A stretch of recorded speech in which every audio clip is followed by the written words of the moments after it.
it felt like a bad dream. But in this case, it wasn't a dream, it was my reality. You're a liar. I'm not a murderer. Really? Absolutely, positively not a murderer. I know how close I came to evil because I slept with him every night. This is the look you would have before you would hit me. That look is something we came to fear. I had no idea that he could be capable of doing something like that.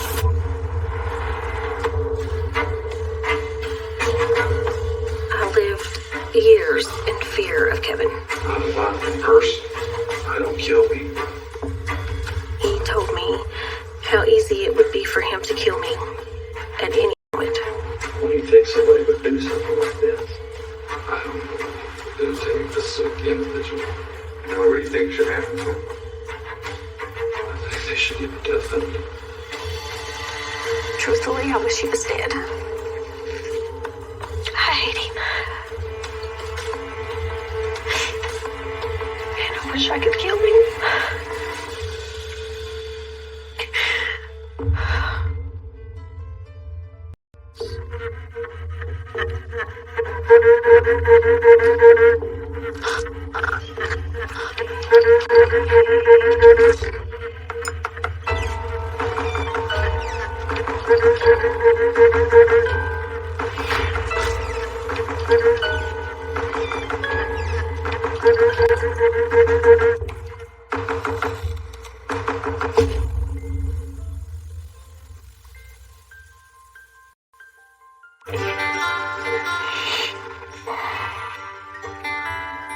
This was my senior prom. When I look at this picture, I remember that it was good in the beginning.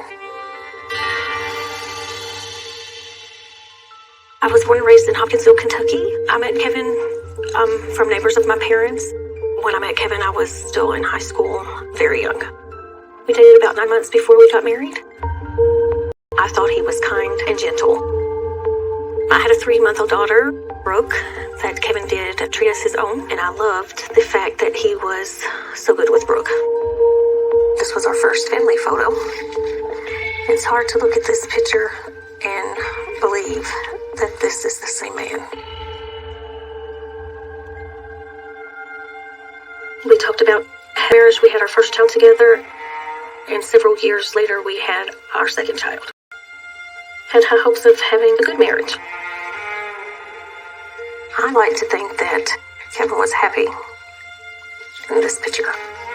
And I was very much in love with Kevin, and I sure didn't see in him what he turned out to be.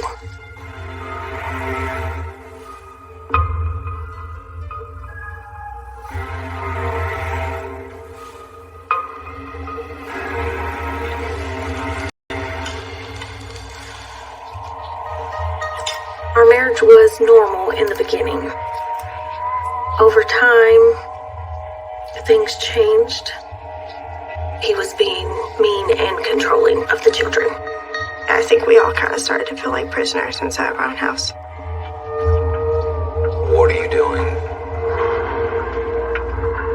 One night, Brooke wasn't holding the spoon the way that Kevin thought that she should hold her spoon. Brooke, honey, you know the right way to hold Stop. She knows how to do it right. Don't you, Brooke? I never held it the correct way, so I usually got hit pretty hard. No! Do it again. The right way! No matter how hard I tried, I just felt like I never could fully hold it right, even when he would hit me. No! Again! But you weren't allowed to cry, or it just made it worse. I've had it! You are gonna sit there until you finish your food the right way!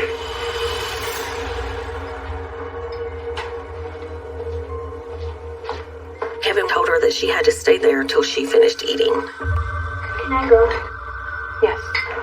We were supposed to eat everything on our plate, and if we didn't, we weren't allowed to get up to do anything else. Brooke was just sitting at the table. Turned out that she sat there for hours.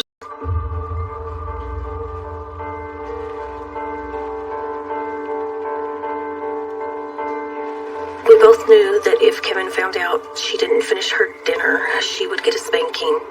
And so I waited until Kevin had gone to take a shower, and I threw Brooke's dinner in the trash, and I made sure to cover it so he wouldn't see it in there.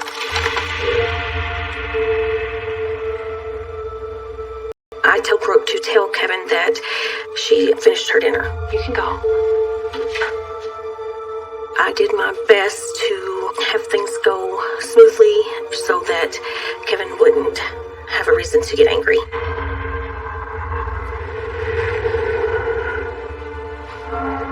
At the dinner table, when he would be mad at me before he would hit me. That look is something we came to fear.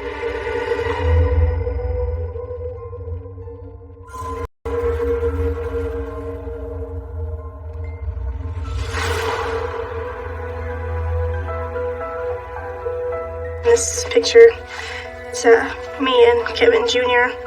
on my dad's back. We look happy, like we're having fun.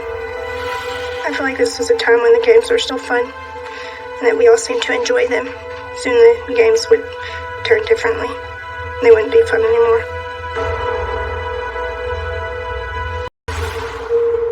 Alright, you guys want to have some fun? Yeah, you guys see Mommy over there? Kevin found a way to involve our children in hurting me. What do you say we go over there and tickle her feet? Yeah. Kevin knew how physically bothered I was by having anyone or anything touching my feet. Come on, let's get Mommy's feet. Come on, get Mommy's feet. Go tickle Mommy. No. When I tell people that I don't like my feet being touched, they think that it's crazy. They think that I'm just over-exaggerating. But to me, I felt that was a way that he tortured me. It just puts me in a different place. And people don't understand. She was angry, but we kept doing it because he kept telling us to. No matter what she said, we always listened to our dad instead, because we knew his consequences would always be greater than hers. After what seemed like forever, Kevin had had enough. He just stopped and walked out of the room.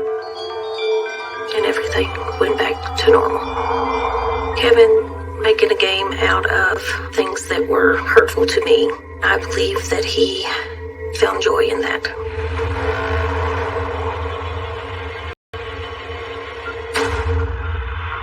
We had got back from school, and my dad came home.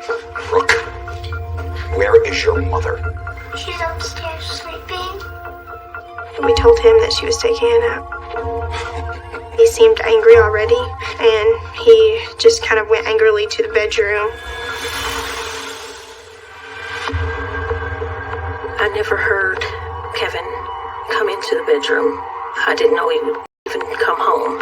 And the next thing that I know, Kevin came around the side of the bed and grabbed me by my hair and started pulling me out of the bedroom in shock, and he pushed me really hard, and I hit my head onto the wall. And I remember crying, and he said, "I will give you something to cry about."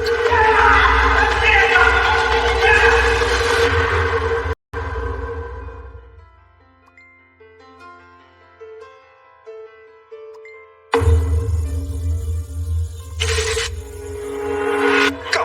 What did I tell you about falling asleep? As Kevin continued to pull me down the hallway, I was asking him to please stop, that it was hurting my head, to please stop. What did I tell you? What did I say? Me and Kevin Jr. were so scared. We watched him as he grabbed her and started pulling her outside, and she was fighting him. Get out! Get out of my house! Get out! Get out! He would just look at you with just evil. It's all you could see in his eyes. What did I tell you about sleeping during the day? What did I tell you? I didn't know why he was agitated. I just wanted to make him happy and not be angry. So I just apologized. I made a mistake. I'm sorry. I'm sorry. You're damn right you made a mistake. I'm sorry. With the neighbors being so close, I knew I was safe being outside. I won't do it again. Kevin did care about what other people thought. Never again. again. I'm sorry. He kind of calmed down. That was the first time I'd ever seen him lay a hand on my mom. I felt really confused. Like, did I just see that? Or was I imagining that actually happened? Like, I didn't understand why she wasn't angry with him for the way he treated her. She just seemed like everything was fine.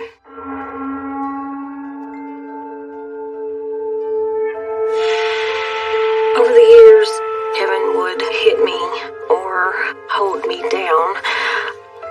He always did it in areas that could be covered by clothing.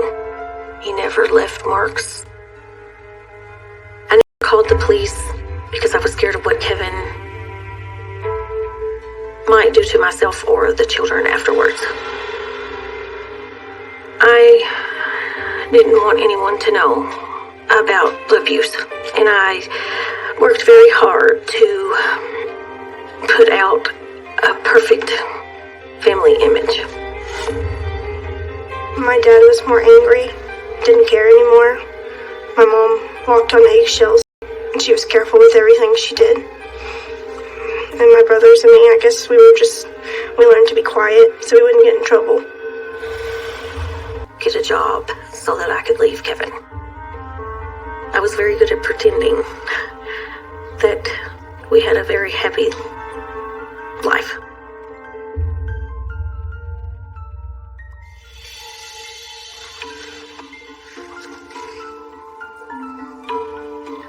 This photo was taken one summer when Kevin's mother came to visit.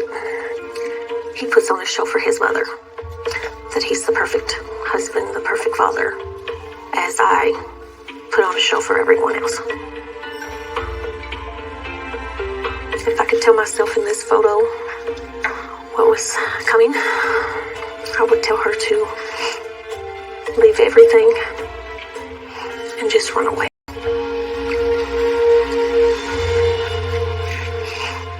Take the children and run away.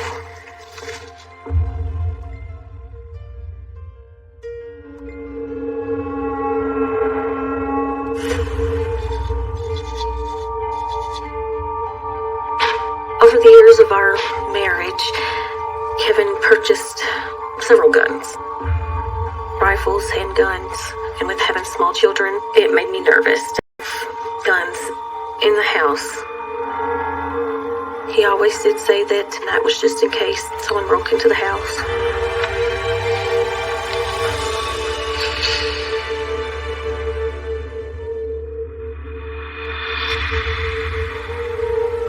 One day, we were in the living room, and it was just me and Kevin Jr., and my dad had his pellet gun out.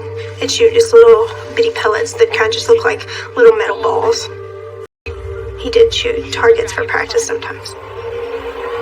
Watch out, guys. Daddy's here. All of a sudden, we just felt the pop on our skin. He just started shooting them at me and Kevin Jr. like it was a game. Where you going? Dad, stop! He was kind of laughing, like trying to make a big joke out of it. But they hurt. It was like you just got stung really hard by like a bee. Shut up. Please stop! You told him to stop, he just kept shooting them anyway. 1, 2, 3. He just would just keep going, no matter what noises we made, or if they hurt, or if we told him to stop. He seemed like he enjoyed it, like it didn't really bother him that we were in pain, so he just kept doing it. Ow! Dad! I guess he decided he was done. We didn't talk about it to our mom at all. She never knew, because we were afraid that if she found out, it would just end up in a big fight between her and our dad. Just wanted peace in the house.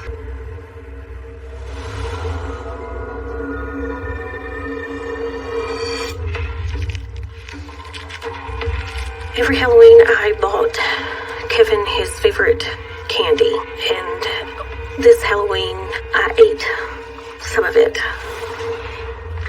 And when he came home from work and seen that some of the candy was missing, he was not happy. No. He wanted to know who had eaten it. Staff? Who ate my candy? I did think that he would blame the children, and so I let him know that I was the one that ate the candy. How dare you? The next thing, he had a gun pointed at me.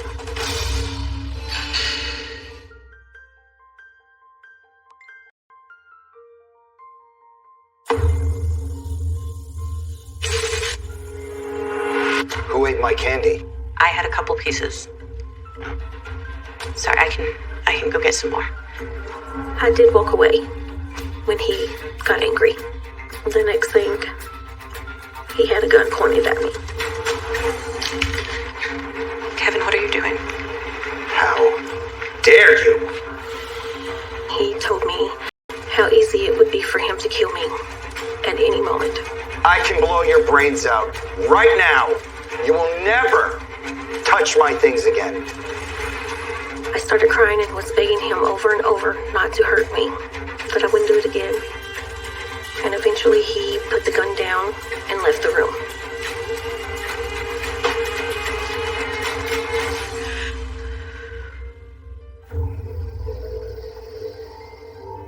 After he walked away, he didn't talk to me for about 2 months.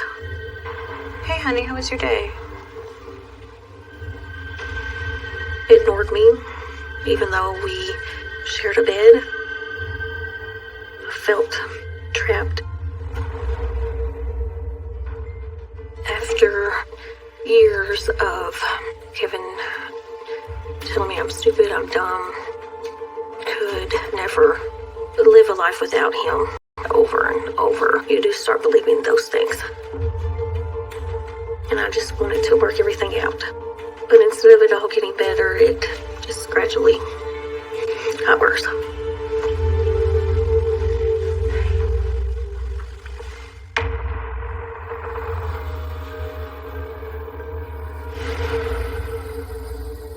Over the years, the physical abuse became less. But going up to his man cave instead of sleeping. Hey, honey. It was a room that was upstairs above the garage, and Kevin spent more and more time alone upstairs.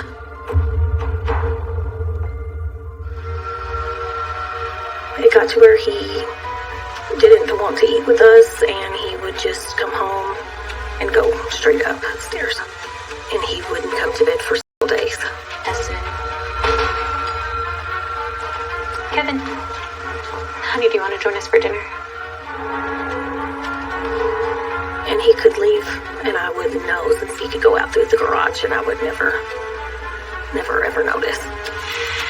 It worried me a little bit, but it didn't necessarily bother me, because at this point in our marriage, if he wanted to do his own thing, I didn't say anything.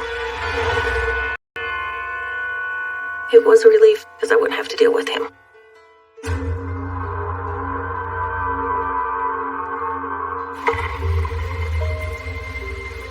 One night, when it was storming, I woke up and Kevin was not in bed. Kevin? So I got up and went looking for him. I was just kind of looking around the house, and he was in Brooke's bed.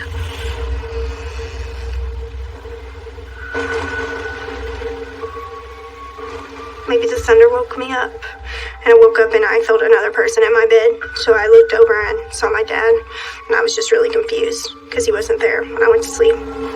What's going on? I don't know, I just woke up. He was laying beside me. He was under the covers with me. I did think it was strange because he'd never been in my room before, and I'd never woken up to him in my bed. And it's time to go to bed. Not my bed. No, our bed, not Brooke's bed. Come on. My mom asked me why he was there, but I didn't know, so I told her I didn't know why he was there. And she just seemed kind of confused and kind of angry. And then she kind of woke him up and got him out of my bed. When I woke him up, he seemed confused. He had been drinking earlier in that evening, and so I thought maybe he just went in there and passed out. I didn't think a lot of it, but was surprised that he would be in her room.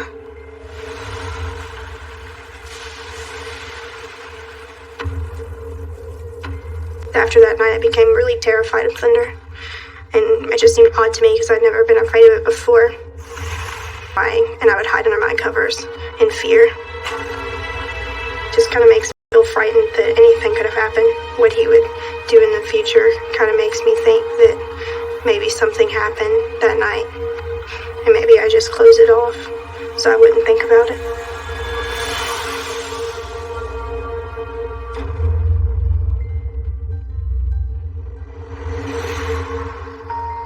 He had several different jobs. His last job was installing satellite television. One night around 9 o'clock, he was getting ready to leave. Where are you going? Got a call. I gotta go install a unit. Really this late? Yeah, well, one of us has to work in this house. I did not believe him, but I let him think that I did. You usually don't install at that late of an hour, but he said that's what he was going to do, and then he left. I just was shocked and just let it go. It was strange that he disappeared for such an extended period.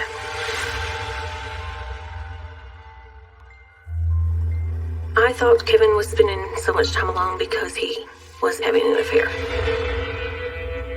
But I still do not know what he was doing during those hours. This is a look that Kevin had sometimes, and when I seen this look, I thought he looked detached and that he wanted to be somewhere else. I think in those moments, I think he thought of having another life.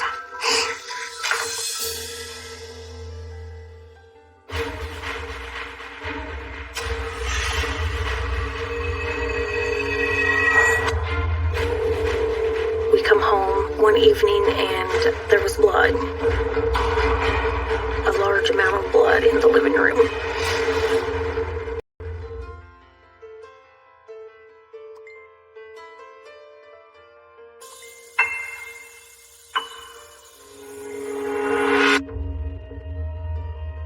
We come home one evening and there was a large amount of blood in the living room. It was scary to walk in and see that amount of blood. He was sitting in the chair trying to get his hand to stop bleeding. Honey, what happened? I got my hand open. I asked Kevin what had happened, and he said he had cut his hand working on the truck. I thought it was strange that he would not have called me to tell me that he needed to go to the emergency room. Okay. All right, just... I told him that we needed to go to the emergency room. The room and was looking at his hand. That's a nasty one there. He questioned what happened. Kevin told him that he had cut it working on a truck. The truck? Really? And the doctor questioned that because the cut was clean. What he said was a clean cut. That I assumed meant that it wasn't dirty. Just 1 second, all right? Right.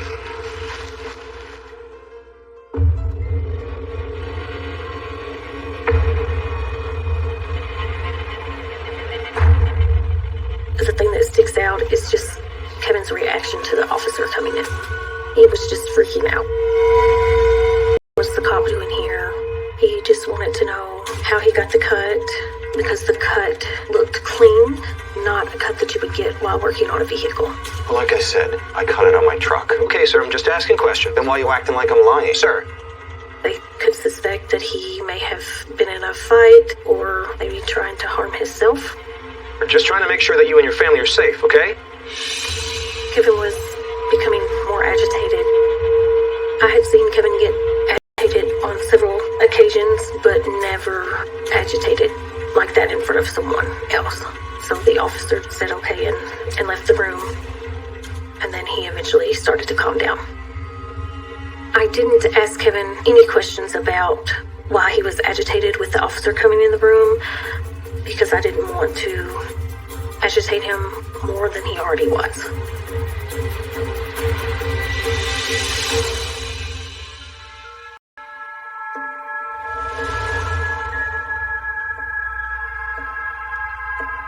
Three dead after fire. I believe that this is the same article. 3 children dead after house fire, and the mom survived by rolling out and into the swimming pool. I remember saying how awful that was. Well, this is a picture of the Frensley home. It's just hard to look at it and know that 3 children lost their life. Around the time that the fire was reported, I called Kevin to let him know dinner was ready. He seemed normal.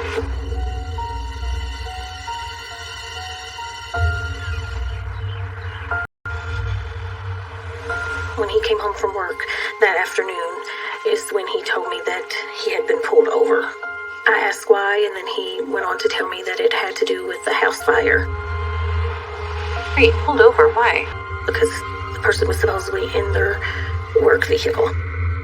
He did have a company van that he used 5 days a week. I mean, they pulled over Billy, Vince, Dean, a whole bunch of us from work. Is it serious? But a lot of his co-workers were pulled over that day because they were looking for a specific employee. He just didn't say that it was anything strange. They just asked him some questions and sent him on his way. I never thought for a minute that he would have been involved.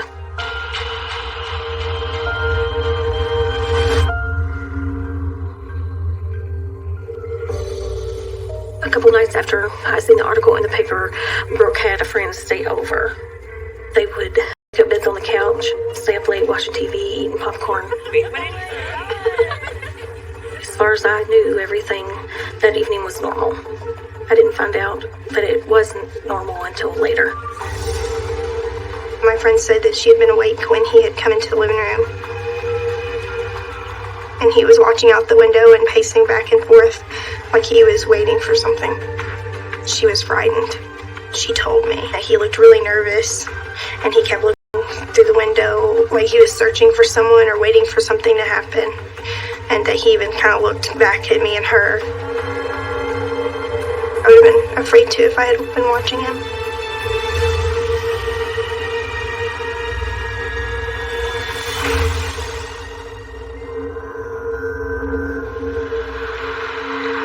So the next day we woke up and we got ready to go to our neighbor's house because my mom was going to go do something with my little brother Aiden.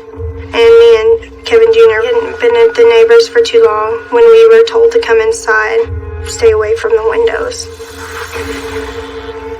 They wouldn't tell us why, they just told us that we had to stay in that spot and that we couldn't look outside and to stay away.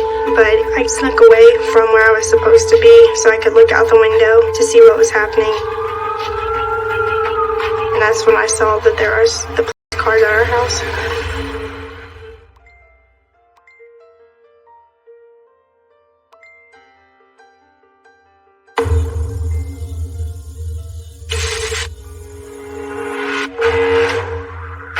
When I got back to Hopkinsville, I went straight to the neighbor's house to check on the children. 2 detectives showed up. Do you know why we're here? No, I have no idea. My husband had been arrested over a house fire. I don't understand. Sorry. I remember my mind was just racing, trying, and they began to calmly tell me that there was more than a house fire, that there were 3 children murdered, their mother was raped, and that he had tied her up, and that the house was then set on fire, and the mom survived by rolling out and into the swimming pool. I remember just having a hard time breathing, and everything was just kind of moving in slow motion. Kevin raped Christy, brutally murdered her 3 children, and then came home and slept next to me. I didn't think he was capable of doing those things.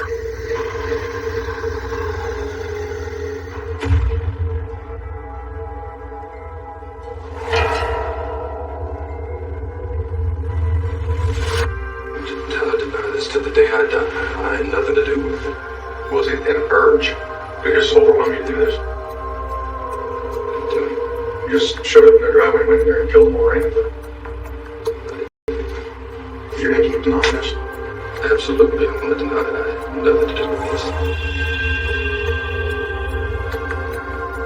When everyone else believed he was guilty, at first, I did not. I thought he only had anger for me and the children. I didn't think that he could hurt people that he didn't know.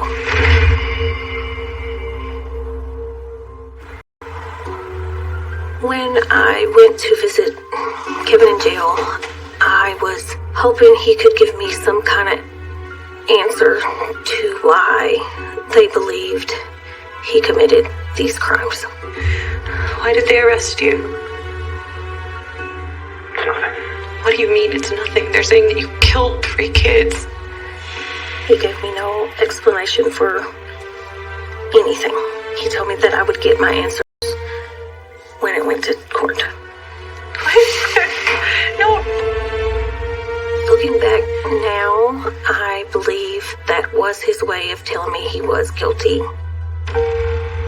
But I have no idea why he would choose her and not me. I have no idea why he would choose to murder those children. I think that it is possible that he was taking his anger with us out on another family. There was a... What do you think somebody would do something like this? I don't know. It'll take a sick individual. You know what you think should happen to them? I think they should get the death penalty. Not from the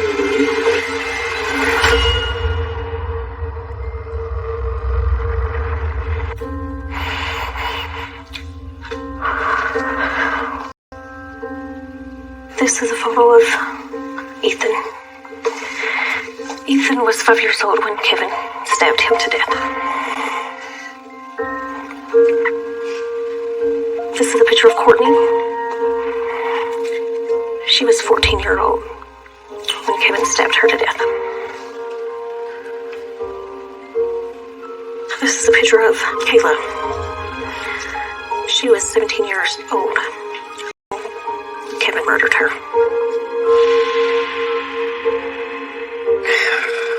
I see the children my dad murdered. I see 3 people who lost their lives before they could live it. I see 3 people who didn't deserve to die. They were happy. And they had no idea that their lives were going to end before they even started. I'm sorry. I'm so sorry. I hate him. And I wish I could kill him.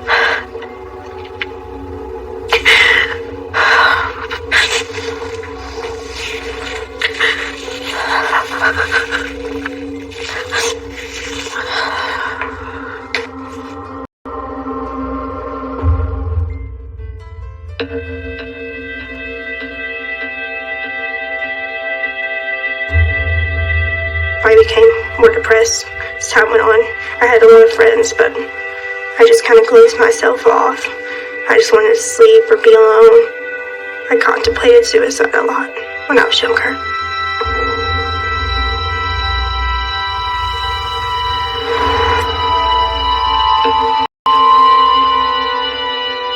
I talked with Brooke's therapist, and we decided that one day during her therapy session that I should go ahead and tell her. She sat down beside me and she told me that he wasn't my real dad. And I remember being really angry at her. There was some relief, but I was also kind of sad. He's the man that raised me, even though he isn't. But I didn't have his blood, so I was just kind of happy about that. And then finally, I guess I pulled myself out of it. And I guess we started to heal a little at a time. It took a really long time for me to get better.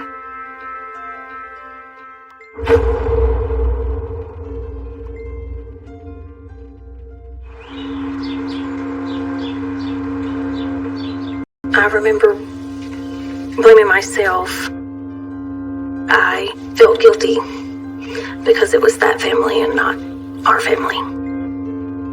I honestly believe that if Kevin would not have been arrested on that Saturday morning, that eventually he would have killed the children and myself.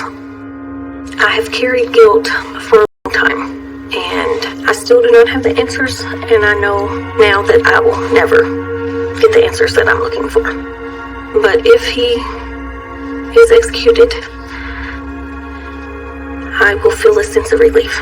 I think the death penalty was a very fair punishment for Kevin. At one point in time in our marriage, I did love him. But the man that I once loved is not the same man that committed the crimes. I thought that I knew the real Kevin, but it turns out that I never did.